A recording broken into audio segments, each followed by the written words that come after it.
ଆପଣମାନଙ୍କୁ ଆଜି ଏକ ନୂତନ ପାଠ୍ୟକ୍ରମକୁ ସ୍ୱାଗତ। ଆମେ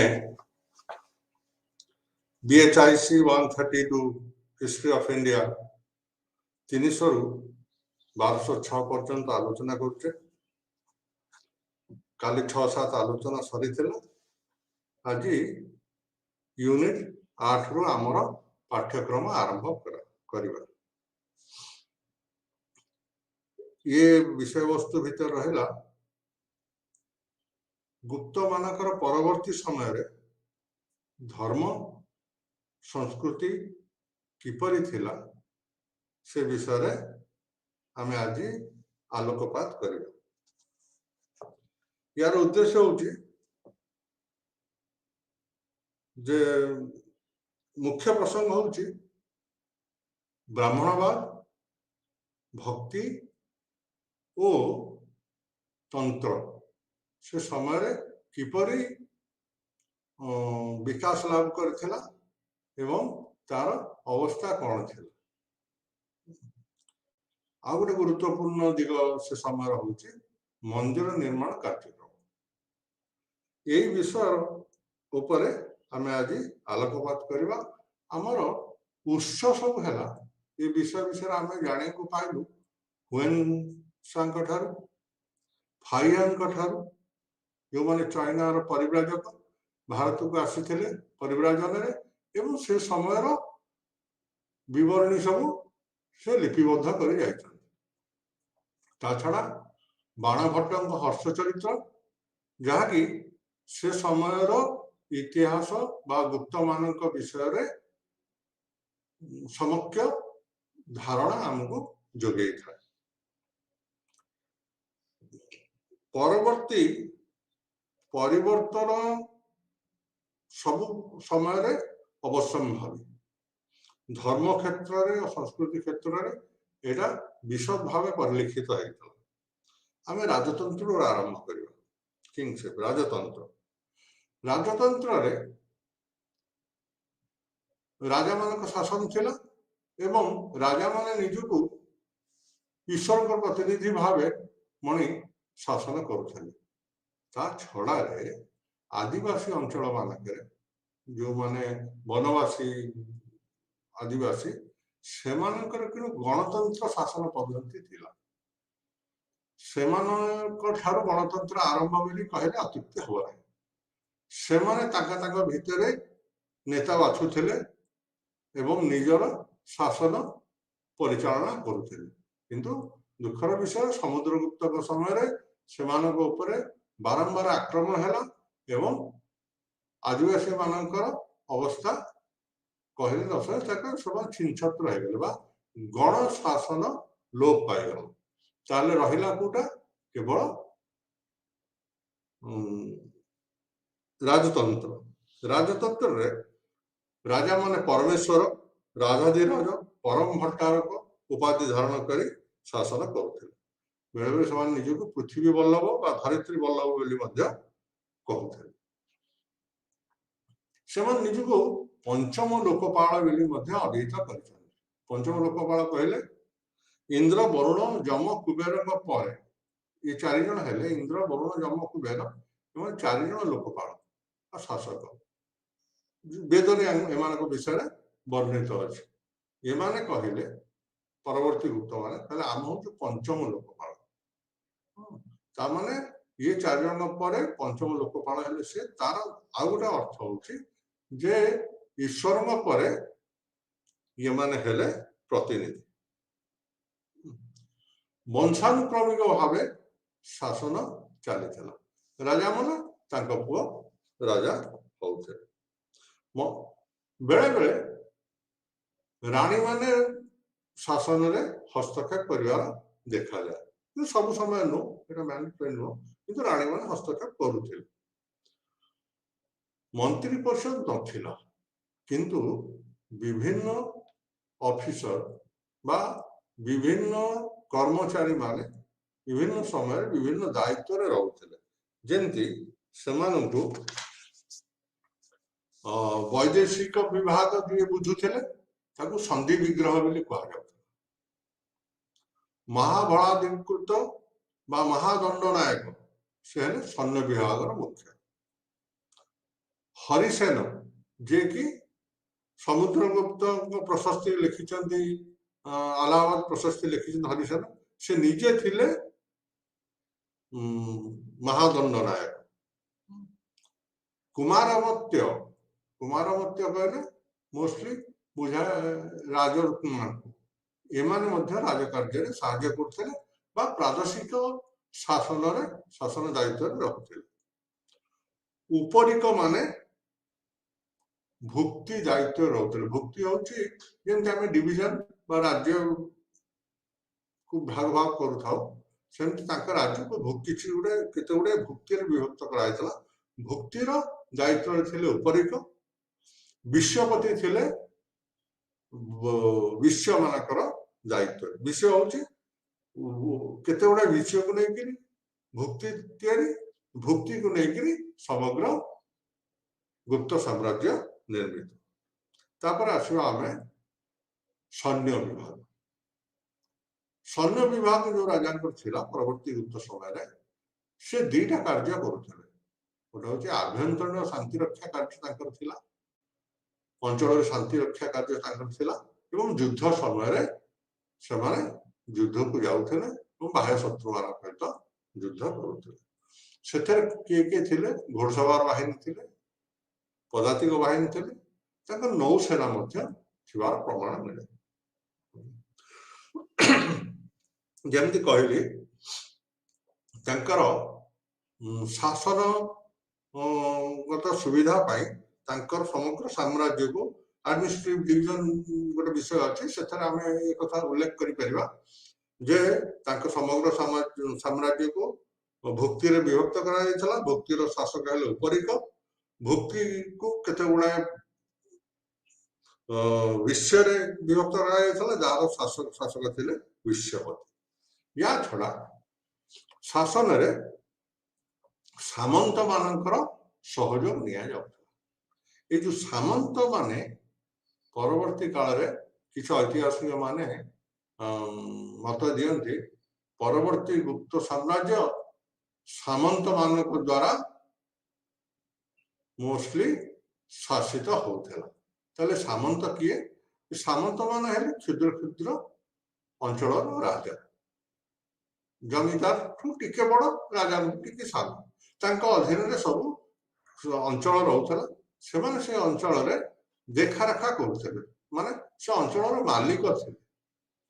किंतु धीरे धीरे परवर्ती समय कौन है ये सामंत माने वैवाहिक संपर्क रे आबद्ध हो गले राजा मान कि झी को बाहा कला राजा को पुओ सहित राजा बंधु बांधव परिवार भितर सहित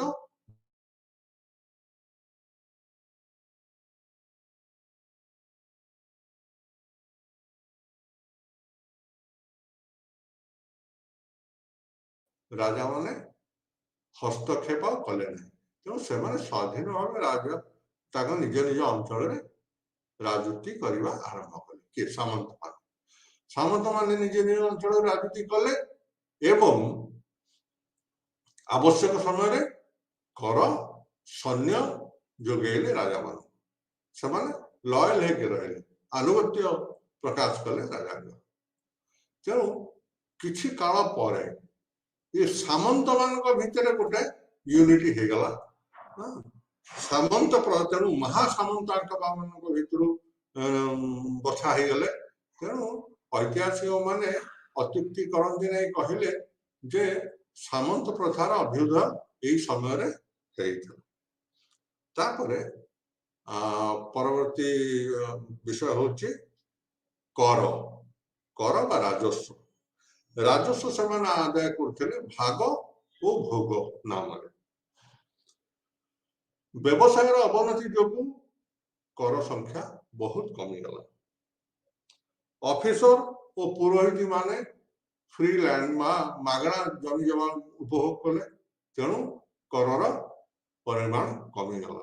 आर्थिक अवस्था परवर्ती गुप्त समय शोचनीय आसला। तापर आसवा आमे जुडिशियल बा विचार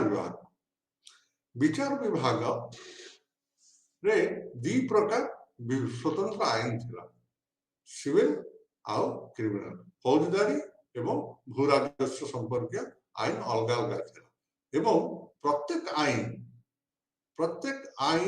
पछरे धार्मिक करवर्सन थिला धार्मिक दृष्टि धर्म रे जहाँ लिखाई आम शास्त्र रे जहाँ लिखाई शास्त्र मत अनुसार ये आईन सब तैयारी कराई संपत्ति और उत्तराधिकारी आईन रही गोटे मजा कथा होचे जे वर्ण अनुसार दंड दि जाउथला तार अर्थ है मन करंतु गोटे पर्टिकुलर अपराध पाई जदि गोटे शूद्र सी जो रेट रे दंड पाइब जड़े क्षेत्रीय जदि है समान अपराध पाई से कम दंड पाइब कारण से उच्च जाति जदि ब्राह्मण है से आहरी कम दंड पाइब ताने वर्ण अनुसार जाति अनुसार समान अपराध पाई कंसिडरेशन करा जाए कम कम दंड विधान व्यवस्था थिला स्थानीय आईन को मध्य से माने कंसिडर करथिले बा विचार को लउथिले स्थानीय नियम जहाँ थिला पारंपरिक नियम थिला ताकू मध्य विचार को दिया जाउता एना आमे आसीबा रिलीजन ऑफ पोस्ट युद्ध पीरियड बा सेतोळर धर्म कौन थिला किपरि थिला धर्म विषय रे आलोचना करबा आगरा हम टिके बैकग्राउंड आलोचना करबा से होची वेद पूर्व मध्य धर्म थिला एक कथा स्मरण रखा पड़ो कारण यह आम प्रत्नतात्विक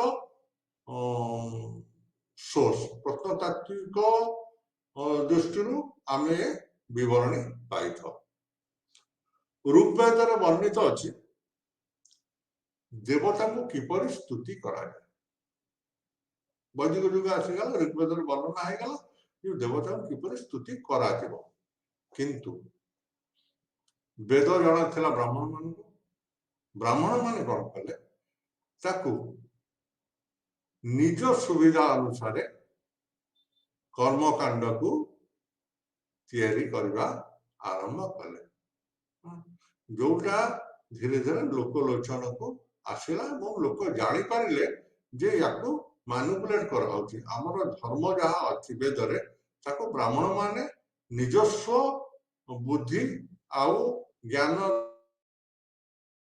अपभ्रंश करवा आरंभ कले फल कौन है बौद्ध धर्म विकास लाभ कला जैन धर्म विकास लाभ कला ब्राह्मण धर्मर अवक्षयर प्रधान कारण होची ब्राह्मणवाद अवक्षय एवं बौद्ध जैन धर्मर सरलता तापरे ब्राह्मण धर्म रे निर्दिष्ट मूर्ति पूजा आरंभ हो ब्राह्मण धर्म भितर एना विष्णु शिव आदि देवता माने स्थानित होगा लगिले एवं सेमानकर मूर्ति निर्मित है जमी मूर्ति पूजा आरंभ है से परंपरा धीरे धीरे बौद्ध मानक धर्म रे परिलिखित होगा लगिला एवं जैन मानक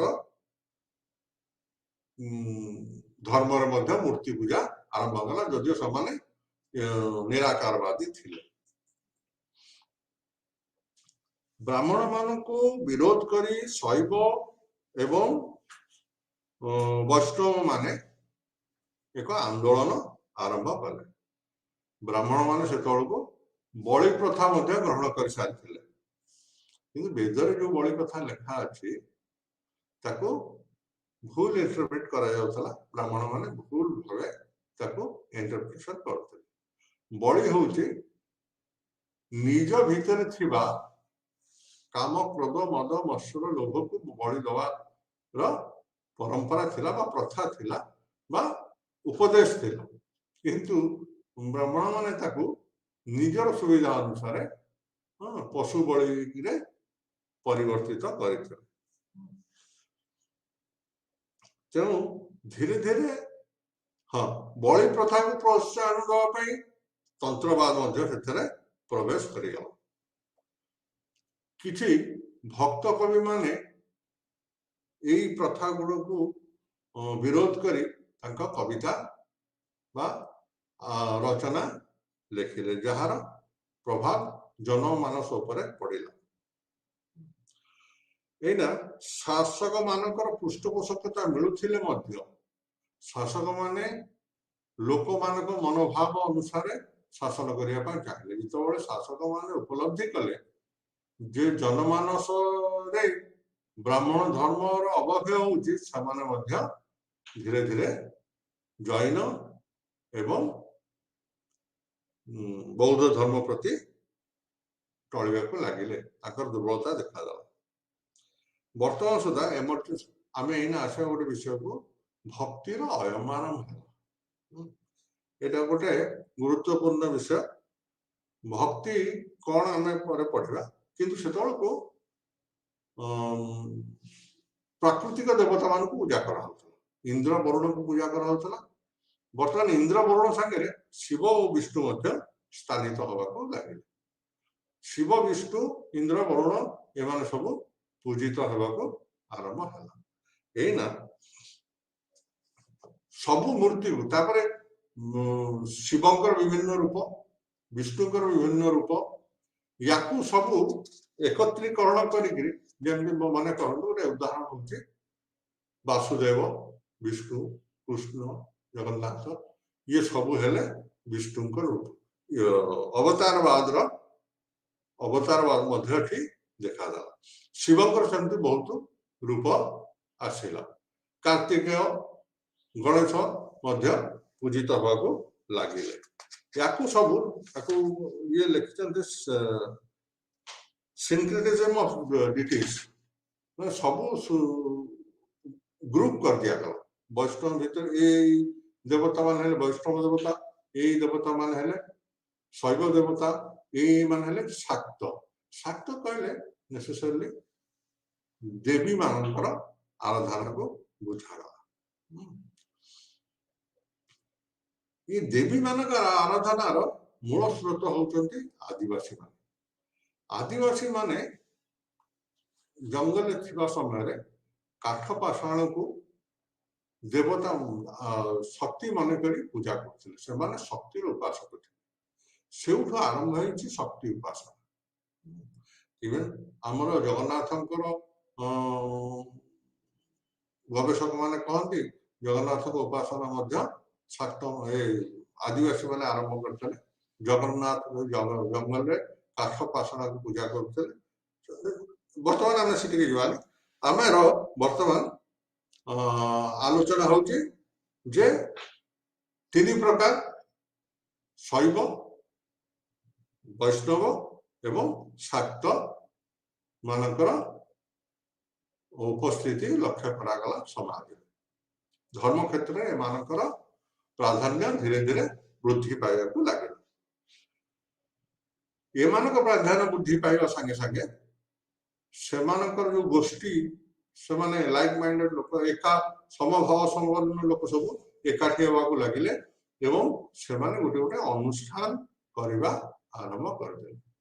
ଏ ଅନୁଷ୍ଠାନ ତୀର୍ଥରେ ପରିଣତ ହେଇଗଲା। ଫର ଏକ୍ସାମ୍ପଲ ମଥୁରା, ବାରାଣାସୀ ଦୁଇଟା କ୍ଷେତ୍ର, ଯୋଉଠି ଶିବ କ୍ଷେତ୍ର ଆଉ ବିଷ୍ଣୁ କ୍ଷେତ୍ର ଭାବେ ଏଠି ଲୋକମାନଙ୍କର ଆଗମନ ହେବାକୁ ଲାଗିଲା ଏବଂ ଲୋକମାନେ ଶୈବ ମାନେ ତାଙ୍କର ମୂଳ ଧର୍ମ କ୍ଷେତ୍ର ବା ତୀର୍ଥ କ୍ଷେତ୍ର ମାନଙ୍କରେ ଏଠାକୁ ଯିବାକୁ ଆରମ୍ଭ କଲେ। ଗୁପ୍ତ ଯୁଗରେ ମନ୍ଦିର ନିର୍ମାଣ ପ୍ରଥମେ ଆରମ୍ଭ ହେଇଥିଲା। ବେଳେ ବେଳେ ପ୍ରଶ୍ନ ଆସେ ଯେ ମନ୍ଦିର କନସେପ୍ଟ କେମିତି ଆସିଲା, ଲୋକ ମନ୍ଦିର ନିର୍ମାଣ କରିବା ପାଇଁ କାହିଁ ଚାହିଁଲେ, କାହା ମୁଣ୍ଡକୁ ଢୁକିଲା ଯେ ମନ୍ଦିର କରିବ। ଏଇଠୁ ହେଲା ମନ୍ଦିରର କନସେପ୍ଟ। ମୁଁ କହିଦଉଛି ଯେ ଆମର ଦେବାଦେବୀ ମାନେ ଆସିଗଲେ। ଦେବାଦେବୀ ମାନେ ନଥିଲେ, ପ୍ରକୃତି ପୂଜା ହଉଥିଲା। ଯେତେବେଳେ ଦେବାଦେବୀ ମାନଙ୍କର ପୂଜା ଆରମ୍ଭ ହେଲା ତାଙ୍କ ପାଇଁ ଗୋଟେ ବାସଘର ଦରକାର ହେଲା, ସେଥିପାଇଁ ମନ୍ଦିରର ଆବଶ୍ୟକତା ପଡ଼ିଲା। ଆଚ୍ଛା, ମନ୍ଦିର ଦେବାଦେବୀ ମାନେ ଆମ ଭଳିଆ ଆମ ସାଙ୍ଗରେ ଆମ ଘରେ ରହିବେ ନାହିଁ, ତାଙ୍କ ପାଇଁ ଗୋଟେ ସ୍ୱତନ୍ତ୍ର ସ୍ଥାନ, ସେ ଯେହେତୁ ସ୍ୱତନ୍ତ୍ର ଏବଂ ତାଙ୍କ ସ୍ଥାନ ଊର୍ଦ୍ଧ୍ୱରେ, ତାଙ୍କ ପାଇଁ ଗୋଟେ ସ୍ୱତନ୍ତ୍ର ସ୍ଥାନ, ସ୍ୱତନ୍ତ୍ର ସ୍ଥାନ କୋଉଠି ହବ? ଗୋଟେ ଉଚ୍ଚ ସ୍ଥାନରେ କରାଗଲା। ଯୋଉଠି ଉଚ୍ଚ ସ୍ଥାନ ମିଳିଲା ନାହିଁ ବା ପାହାଡ ବା ଉଚ୍ଚ ସ୍ଥାନ ମିଳିଲା ନାହିଁ, ସେଠି କଣ କଲେ? ଦେବାଦେବୀଙ୍କୁ ଉଚ୍ଚ ସ୍ଥାନରେ ବସେଇକି ତାଙ୍କ ଉପର ଶିଖରଟାକୁ ଉଞ୍ଚା କରିବାର ବ୍ୟବସ୍ଥା କରାଗଲା। ଧୀରେ ଧୀରେ ଶିଖରର ଆୟତନ ବୃଦ୍ଧି ପାଇବାକୁ ଲାଗିଲା। ତାପରେ କମ୍ପିଟିସନ ଅଛି, ଜଣେ ରାଜା ବା ଇଏ ସବୁ ବିନା ରାଜାଙ୍କର ପ୍ରୋତ୍ସାହନରେ ମନ୍ଦିର କରିବା ସମ୍ଭବ ନଥିଲା, ସାଧାରଣ ପ୍ରଜାଙ୍କ ଦ୍ୱାରା ଏହା ସମ୍ଭବ ନଥିଲା। ରାଜା ମାନଙ୍କର ପୌରୋହିତ୍ୟରେ ଏ ମନ୍ଦିର ମାନ ସବୁ ଗଢି ଉଠିଲା। ଯେତେବେଳେ ଯୋଉ ରାଜା ଗୋଟେ ମନ୍ଦିର କଲେ, ଆର ରାଜା ତାଙ୍କୁ ଆଉ ଟିକେ ଭଲ ସୁନ୍ଦର ଓ ଉଞ୍ଚା ମନ୍ଦିର କରିବା ଉଦ୍ଦେଶ୍ୟରେ ଧୀରେ ଧୀରେ ମନ୍ଦିରର ସାଇଜ ବଢିବାକୁ ଲାଗିଲା ଏବଂ ଦୀର୍ଘ ମନ୍ଦିର ସବୁ ସ୍ଥାନିତ ହବାକୁ ଲାଗିଲା। ତାପରେ ମନ୍ଦିର ଶ୍ରେଣୀ ବିଭାଗ ଅଛି, ନାଗର ଟାଇପ ଆସିଲା, ବେସର ଟାଇପ ଆସିଲା, ସେ ଡିଫରେଣ୍ଟ ଇସ୍ୟୁ। ମନ୍ଦିର ଗଠନ ଆରମ୍ଭ ହେଇଗଲା, ମନ୍ଦିରର ଅବସ୍ଥିତି ବର୍ତ୍ତମାନ। କିନ୍ତୁ ଏଠି ସବୁଠୁ ଗୁରୁତ୍ୱପୂର୍ଣ୍ଣ ହଉଛି, ଯଦି କେବେ ପ୍ରଶ୍ନ ଆସେ କେତେବେଳେ ମନ୍ଦିର ନିର୍ମାଣ ଆରମ୍ଭ ହେଇଥିଲା, ଗୁପ୍ତ ଯୁଗରେ ହିଁ ଆରମ୍ଭ ହେଇଥିଲା। ଏଇନା ଉତ୍ତର ଭାରତର ଯୋଉ ଧର୍ମ ଧାରଣା ଥିଲା, ଯୋଉ ଧର୍ମ ମତ ସବୁ ଥିଲା, ଧୀରେ ଧୀରେ ଦକ୍ଷିଣ ଭାରତରେ ପ୍ରବେଶ କରିବାକୁ ଲାଗିଲା। ଏଠି ଆମେ ଆରମ୍ଭ କରିବା ଭକ୍ତି ଆନ୍ଦୋଳନ। ଦକ୍ଷିଣ ଭାରତରେ ଭକ୍ତି ଆନ୍ଦୋଳନ ସବୁଠୁ ଇଣ୍ଟରେଷ୍ଟିଂ କଥା ହଉଛି, ମଜାଦାର କଥା ହଉଛି, ବେଦରେ ଭକ୍ତି ବିଷୟରେ ଉଲ୍ଲେଖ, ଯଦିଓ ଗୀତାରେ ଅଛି, ବେଦରେ ଭକ୍ତି ବିଷୟରେ ଉଲ୍ଲେଖ ନାହିଁ। ବେଦରେ ସ୍ତୁତି ଅଛି, ବେଦରେ ତନ୍ତ୍ର ଅଛି, ବେଦରେ ଜ୍ୟୋତିଷ ଅଛି, ବେଦରେ କର୍ମକାଣ୍ଡ ଅଛି, କିନ୍ତୁ ଭକ୍ତି ଯେ ଗୋଟେ ଆରାଧନାର ଇମ୍ପୋର୍ଟାଣ୍ଟ ଆସ୍ପେକ୍ଟ, ekatha କେହି ଉପଲବ୍ଧି କରିନଥିଲେ ସେ ପର୍ଯ୍ୟନ୍ତ। ଇଏ ପ୍ରଥମ ଥର ପାଇଁ 1600 ଖ୍ରୀଷ୍ଟାବ୍ଦରେ ଷଷ୍ଠ ଖ୍ରୀଷ୍ଟାବ୍ଦରେ ଉପଲବ୍ଧ ହେଲା, ଲୋକମାନଙ୍କ ମନକୁ ଆସିଲା। ପରବର୍ତ୍ତୀ କାଳରେ ଅବଶ୍ୟ 19ଶ ଶତାବ୍ଦୀରେ ଭକ୍ତି ଆନ୍ଦୋଳନ ହେଇଥିଲା, ଚୈତନ୍ୟ ନାନକ ଏମାନେ ତାକୁ ବିଧିବଦ୍ଧ ଭାବେ ପ୍ରଚାର ପ୍ରସାର କରିଥିଲେ, କିନ୍ତୁ ୟାର ମୂଳଦୁଆ ପଡିଥିଲା ଏଇ ସମୟରେ ଗୁପ୍ତ ମାନଙ୍କର ପରବର୍ତ୍ତୀ କାଳରେ। ଭକ୍ତିର କିଛି ଧର୍ମ ନାହିଁ। ସବୁଠୁ ଗୁରୁତ୍ୱପୂର୍ଣ୍ଣ କଥା ହେଲା, ଭକ୍ତି ପାଇଁ ଧର୍ମର ଆବଶ୍ୟକତା ନାହିଁ। ଯେକୌଣସି ସମ୍ପ୍ରଦାୟ, ଯେକୌଣସି ଧର୍ମର ଲୋକ ଭକ୍ତି କରିପାରିବ। ଯଦି କେହି ନାସ୍ତିକ ହୁଏ ମଧ୍ୟ ସେ ମଧ୍ୟ ଭକ୍ତ ହେଇପାରିବ, କାରଣ ସେ ଯଦି ତାର ମାତା ପିତାଙ୍କୁ ଶ୍ରଦ୍ଧା କଲା, ଭକ୍ତି କଲା, ତାହେଲେ ମଧ୍ୟ ସେ ଭକ୍ତ ହେଇପାରିବ। ତେଣୁ ଭକ୍ତିର ସଂଜ୍ଞା ହେଲା ଯେ ଭକ୍ତି କରିବା ପାଇଁ କୌଣସି କର୍ମକାଣ୍ଡର ଦରକାର ନାହିଁ, ବିଭିନ୍ନ ଆୟୋଜନ ଦରକାର ନାହିଁ, ଦିଖାवा ଦରକାର ନାହିଁ, ବହୁତ ଶୋବାଜି ଦରକାର ନାହିଁ, ହୃଦୟରେ ଭକ୍ତି ଦରକାର। ଏଥିରେ ଇନଭେଷ୍ଟମେଣ୍ଟ, ଫଳ ଫୁଲ ଢିଙ୍କି ପଗ ଇତ୍ୟାଦି ଇତ୍ୟାଦି ଭକ୍ତିର ଆବଶ୍ୟକତା ନାହିଁ, ଭାବରେ ଭକ୍ତି କରାଯାଇ ପାରିବ। ଏତେ ସରଳ ତଥ୍ୟକୁ ଯଦିଓ ଗୀତାରେ ଥିଲା, ଆକୁ ଓଭରଲୁକ୍ କରାଯାଇଥିଲା, କିନ୍ତୁ ଏତେ ସରଳ ତଥ୍ୟକୁ ପ୍ରଥମ ଥର ପାଇଁ ସମସ୍ତେ ଉପଲବ୍ଧି କଲେ। ଯଦି ଈଶ୍ୱର ଉପଲବ୍ଧି କରିବାକୁ ଅଛି, ମନୁଷ୍ୟ ନିଜର ଜୀବନର ମନୁଷ୍ୟ କାହିଁକି, ମନୁଷ୍ୟ କିଏ, ମନୁଷ୍ୟ କାହିଁକି ଏଠିକି ଆସିଛି, ଆଉ ତାର ଆଇଡେଣ୍ଟି, ତାର ନିଜସ୍ୱ ପରିଚୟ କଣ, ଯଦି ଜାଣିବା ପାଇଁ ଅଛି, ତାହେଲେ ଭକ୍ତି ଏକାନ୍ତ ଆବଶ୍ୟକ। ଭକ୍ତି ମାଧ୍ୟମରେ ମନୁଷ୍ୟ ନିଜେ ନିଜକୁ ଆଗେ ଚିହ୍ନି ପାରିବ। ଯଦି ନିଜକୁ ଚିହ୍ନିଲା ତାହେଲେ ସେ ଯାଇକି ଇଣ୍ଟ୍ରୋଡ୍ୟୁସ କରିବ ନା ନିଜକୁ ଭଗବାନଙ୍କ ପାଖରେ ଯେ ମୁଁ ସୁଆଂଶ, ମୁଁ ଅମୁକ ଅମୁକ ଲୋକ। ଯୋଉ ପର୍ଯ୍ୟନ୍ତ ନିଜକୁ ନ ଚିହ୍ନିଛି ସେ ପର୍ଯ୍ୟନ୍ତ ସେ ଅନ୍ୟ ପାଖରେ ଯାଇକି କଣ ପରିଚୟ ଦବ ନିଜର?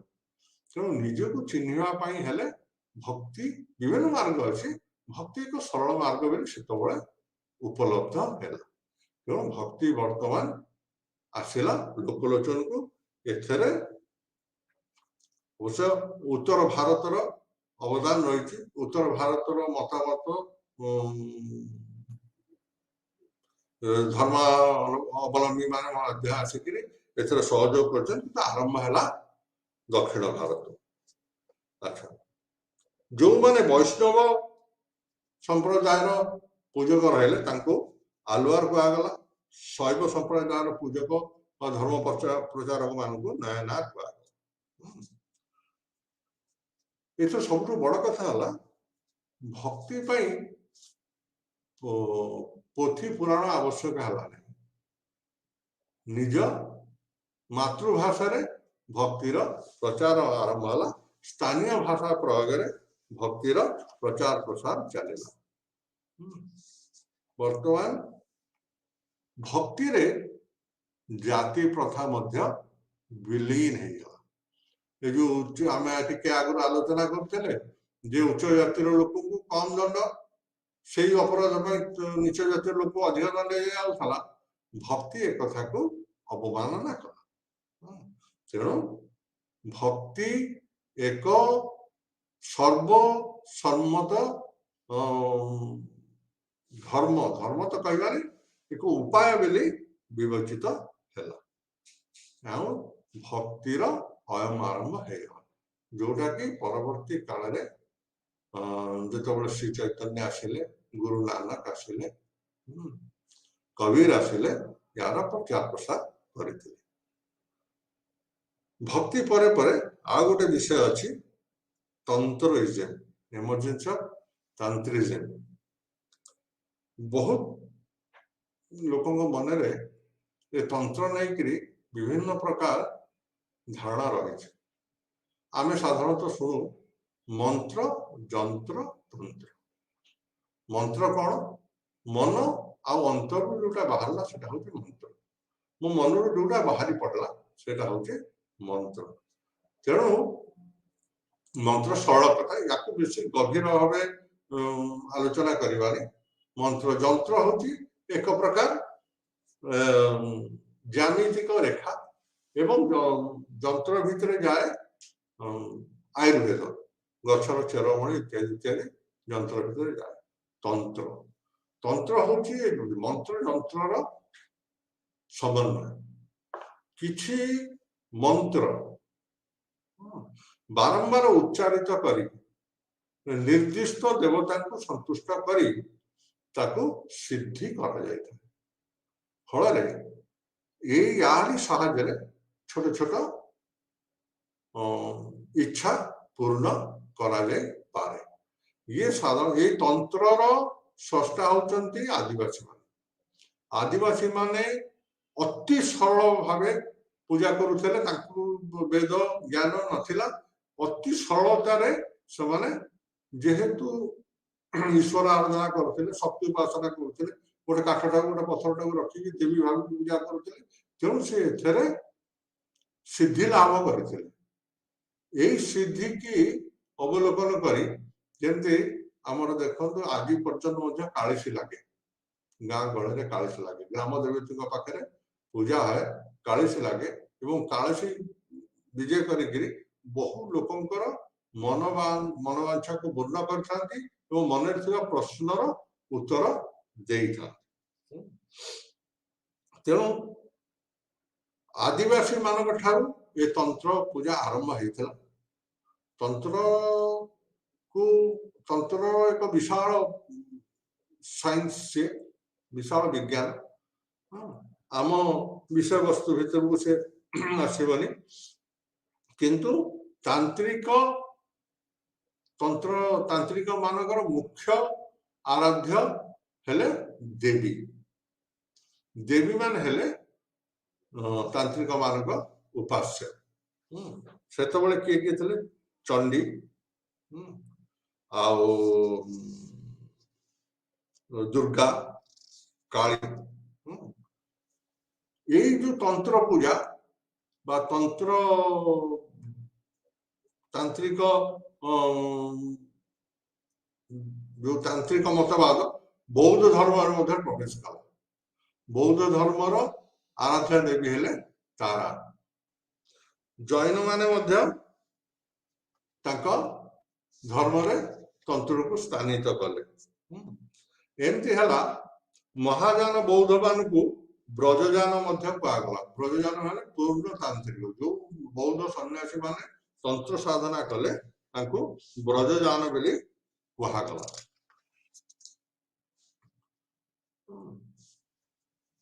वर्तमान तंत्रर आरंभ है आदिवासी मान धीरे धीरे सनातन धर्म भितर हिंदू धर्म भितर शैव धर्म भितर पशिला वैष्णव धर्म भितर पशिला भैरव हो गले शैव मानकर तांत्रिक देवता तारा हो गले बौद्ध मान तांत्रिक देवी जैन माने तंत्र साधना करने आरंभ करदे एवं तीर्थंकर मान को पूजा करने को लगिले जो माने केबे मूर्ति पूजा करनथिले से माने अंबिका पद्मावती सिद्धाक जयमालिनी एमान को यक्षिणी एमान को पूजा करने आरंभ कर ये गला तंत्र विषय समग्र विवरणी तापरे गुप्त समय संस्कृति किपरि थिला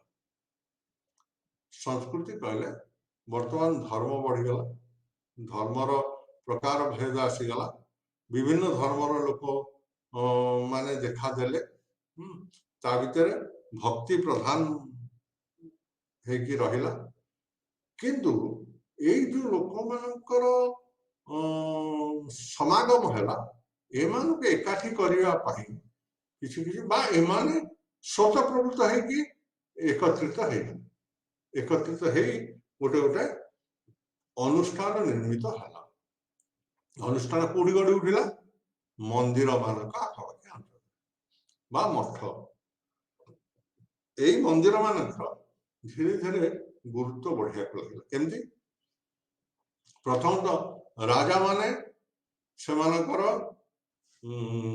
अभिषेक राजाभिषेक मंदिर करने आरंभ कले विश्वास ये मंदिर राजाभिषेक करा जाए राजा निरंकुश शासन करेंगे एवं उन्नति करेंगे प्रजा मान मंगल ईश्वर आशीर्वाद मिल सेमती विवाहर व्रतघर इत्यादि मंदिर में अनुष्ठित लगे छोट छोट वैदिक अनुष्ठान सब मंदिर में अनुष्ठित होगा लगिला एवं मंदिर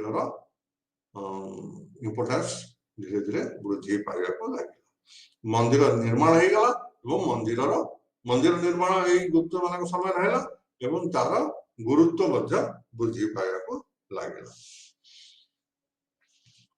फल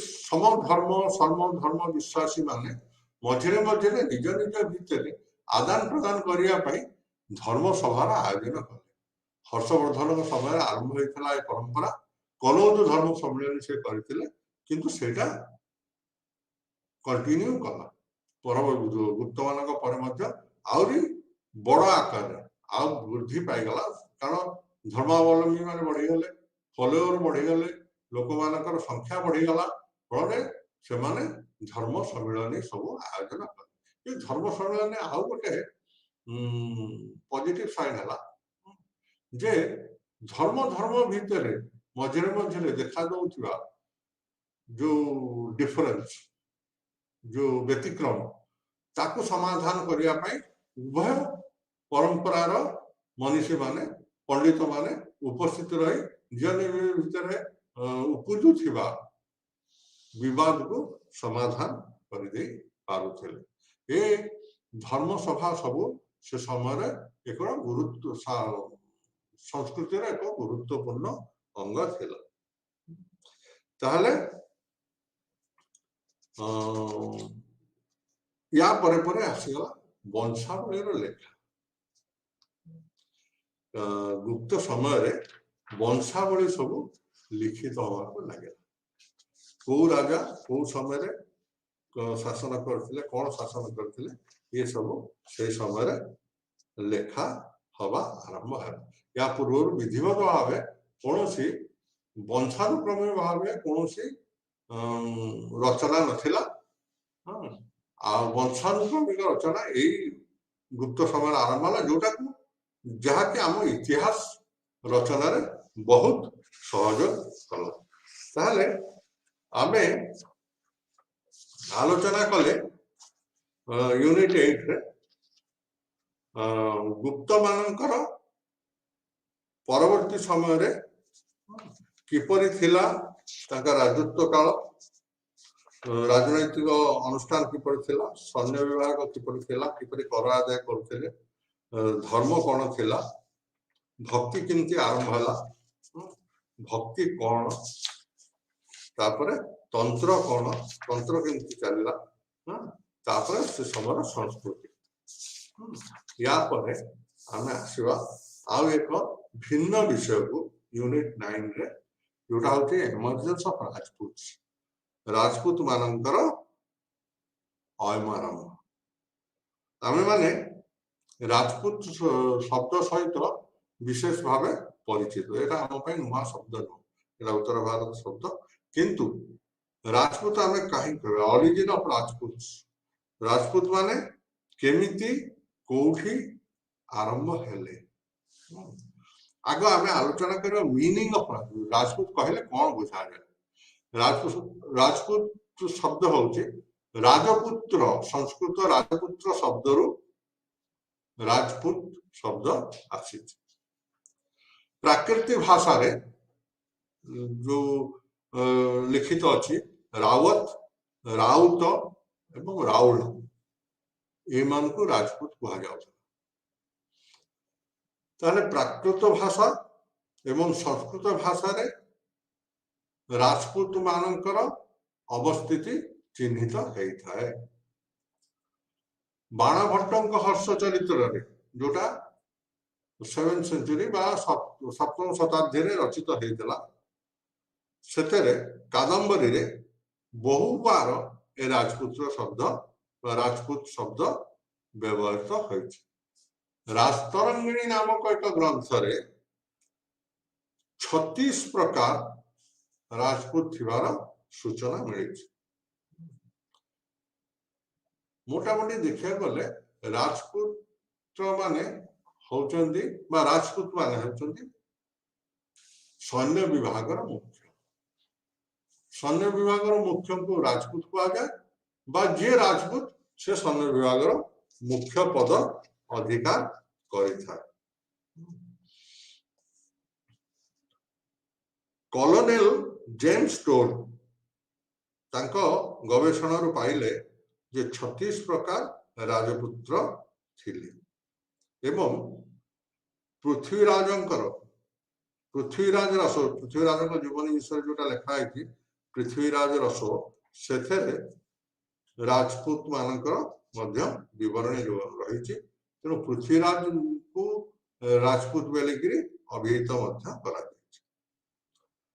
एना आलोचना करवा जे राजपूत मानकर सृष्टि कौठु है विभिन्न प्रकार राजपूत मान सृष्टि नहीं विभिन्न मत अच्छे आम सब मत को चुंबक रे आलोचना करवा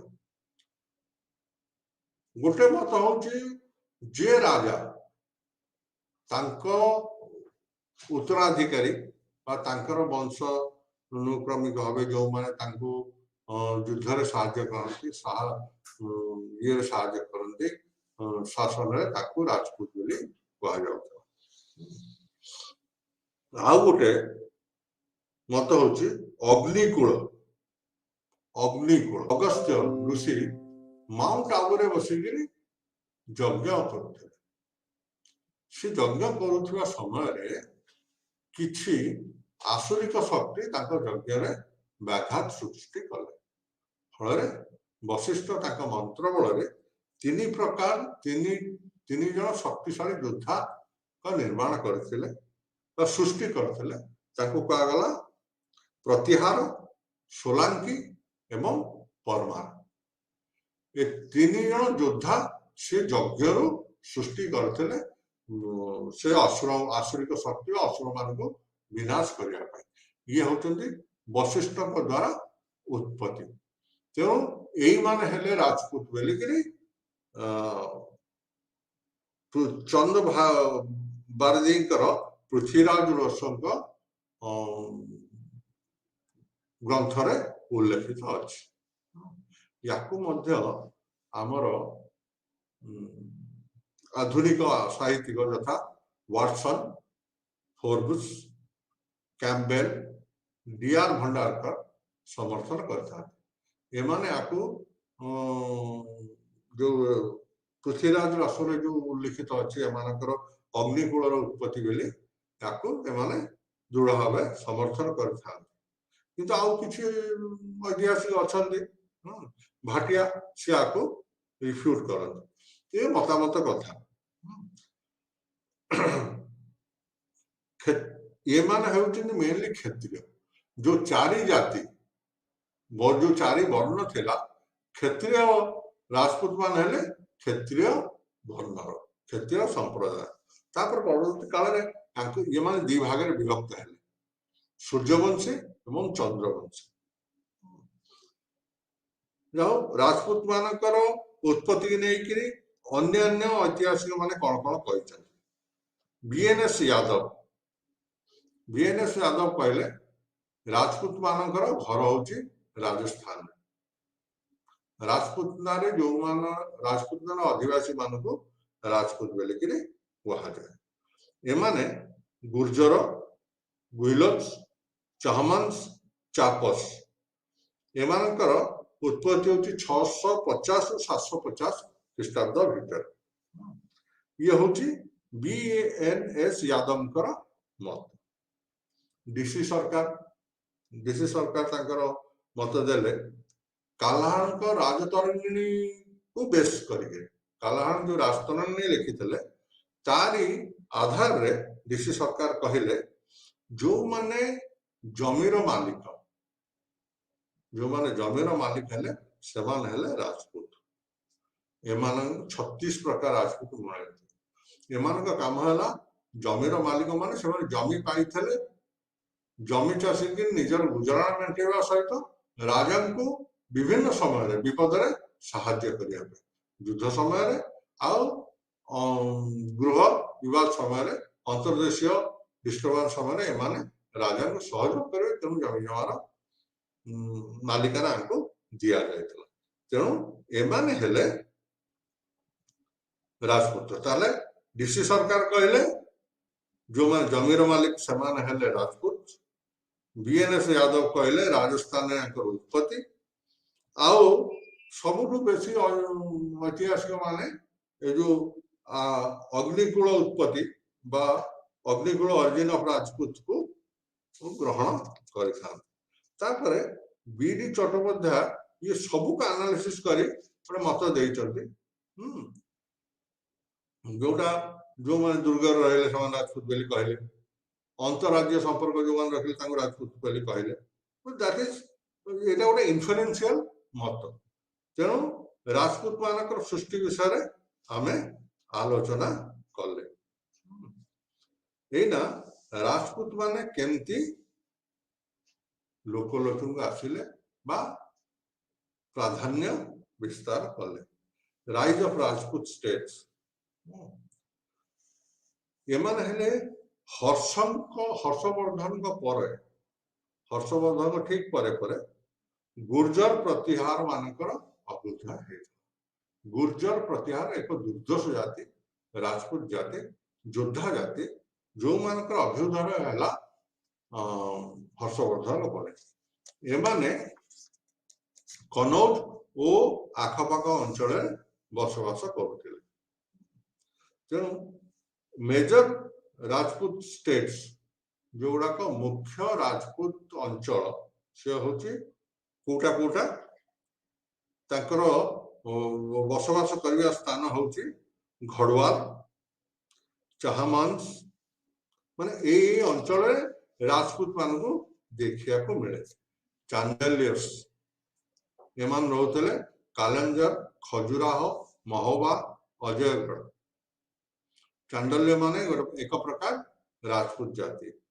पारमार्श जमी कहली वशिष्ठ ये परमार मान को उत्पत्ति करते ये हेले परमार्श। ये माने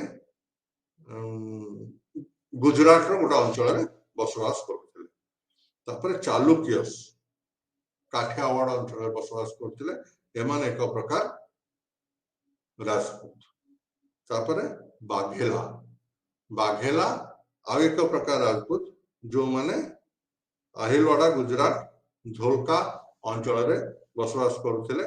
माउंट आबू अंचल विशेष भाव बसती देखा मिले।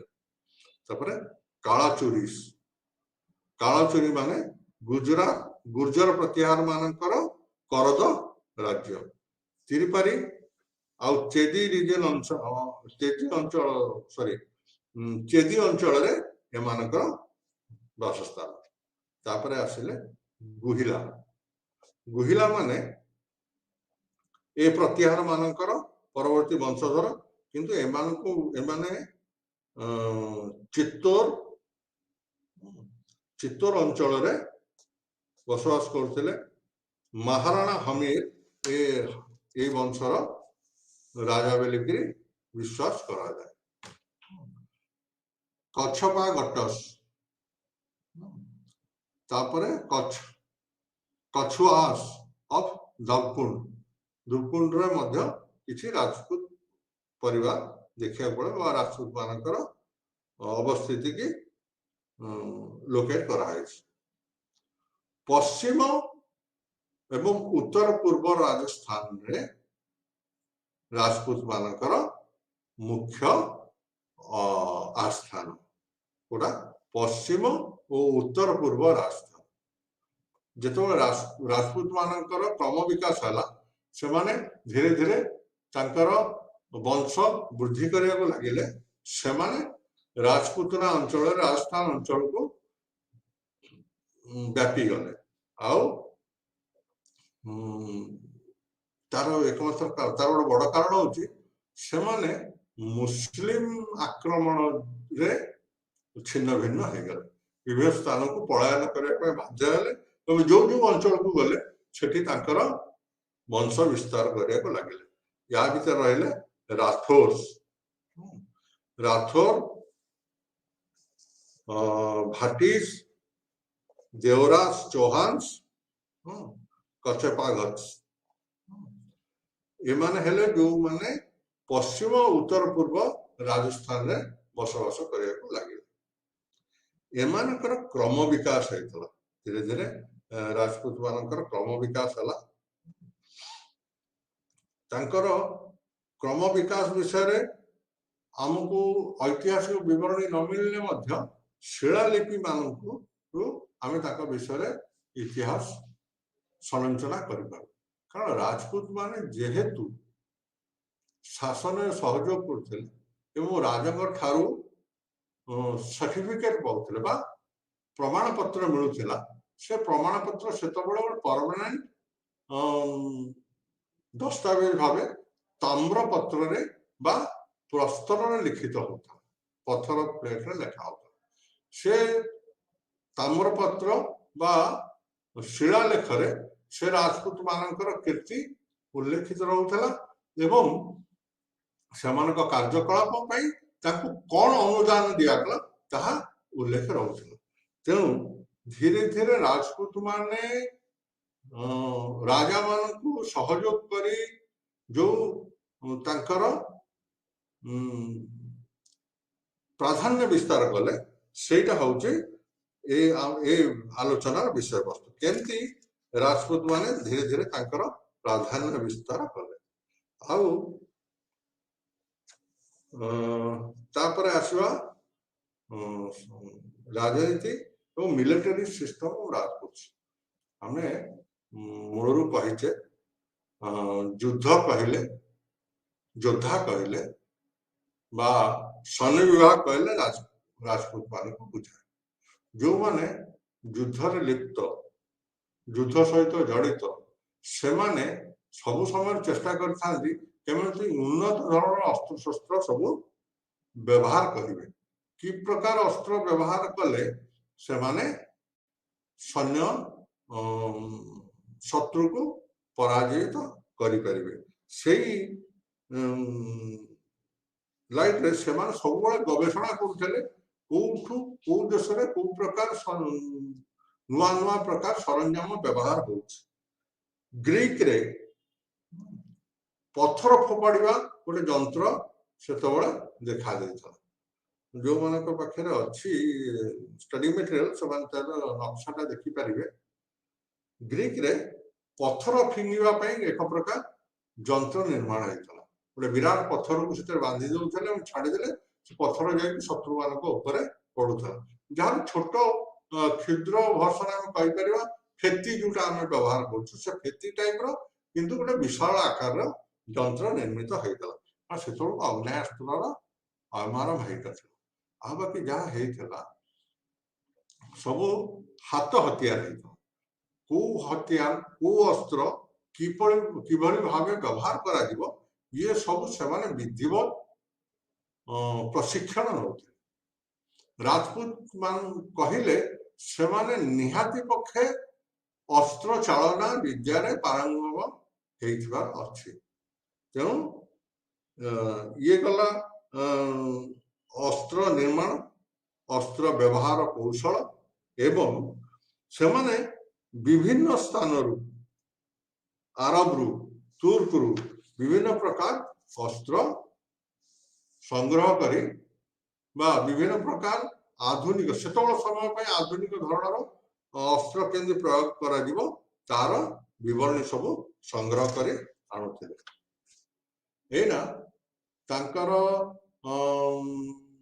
ସାମରିକ ବିଭାଗ ସାମରିକ ପାରଦର୍ଶିତା ପରେ ତାଙ୍କର ଆଉ ଗୋଟେ ବଡ଼ ଇମ୍ପୋର୍ଟାଣ୍ଟ ଆସ୍ପେକ୍ଟ ଥିଲା ସେ ହେଉଛି ସେମାନଙ୍କର ଦୁର୍ଗ ନିର୍ମାଣ କରିବା କୌଶଳ।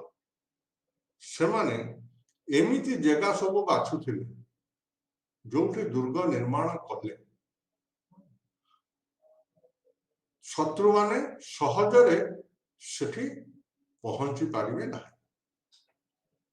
କଣ କରୁଥିଲେ ଯେମିତି ଗୋଟେ ଚିତ୍ତୋରଗଡ଼ ଦୁର୍ଗ ନିର୍ମାଣ ହେଇଛି ଆମର ତାର ଫଟୋ ଦିଆ ହେଇଛି ଷ୍ଟଡି ମେଟେରିଆଲ ଏବଂ କଭର ପେଜରେ ମଧ୍ୟ ତାର ଫଟୋ ଅଛି। ଏତେ ସୁନ୍ଦର ଦୁର୍ଗ ସେଟା।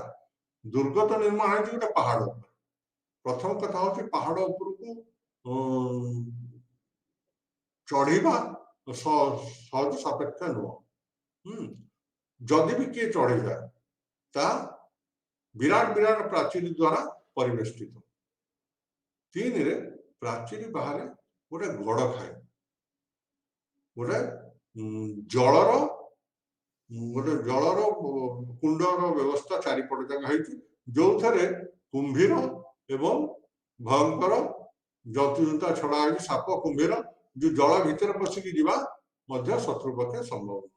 ତେଣୁ ସେ ଦୁର୍ଗ ନିର୍ମାଣ କୌଶଳ ରାଜପୁତ ମାନଙ୍କ ଠାରୁ ଆରମ୍ଭ ହେଲା କହିଲେ ଅତ୍ୟୁକ୍ତି ହେବ ନାହିଁ ଏବଂ ଏତେ ସୁନ୍ଦର ଭାବେ ଏତେ ବ୍ୟବସ୍ଥିତ ଭାବେ ଏତେ ଭଲ ଭାବେ ସେମାନେ କରିପାରୁଥିଲେ ତାର ଜ୍ୱଳନ୍ତ ଉଦାହରଣ ହଉଛି ଚିତ୍ତୋରଗଡ଼ ଫୋର୍ଟ ଆଉ ରଥମ୍ବର ଫୋର୍ଟ।